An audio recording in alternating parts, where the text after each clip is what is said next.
Tea is ready. Once upon a time there lived a king and queen in a town called Trifledeath. It was a town where everyone couldn't hear anything properly. One day the king was out hunting in the woods. The queen was in the castle sitting at the dining room table.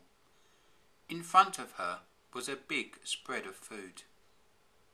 She called to the butler, "Tell the king his tea is ready."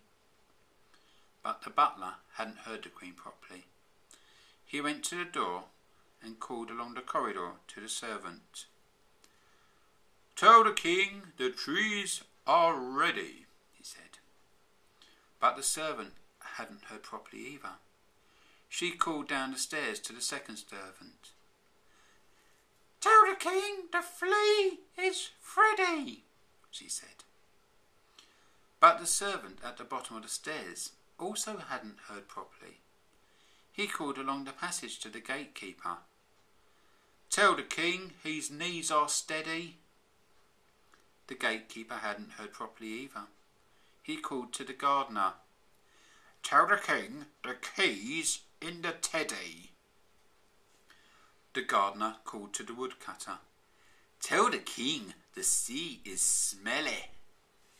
The woodcutter called to the knight.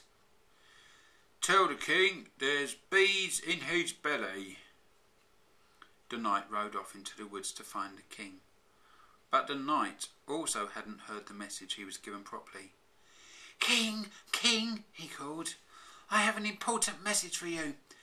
There's peas in your wellies," he said to the king. But the king hadn't heard properly either.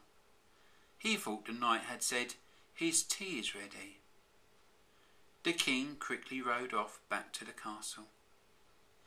He went into the dining room where the queen and the big spread of food was waiting for him, and he sat down ready to eat. "Oh, you're here at last," said the queen.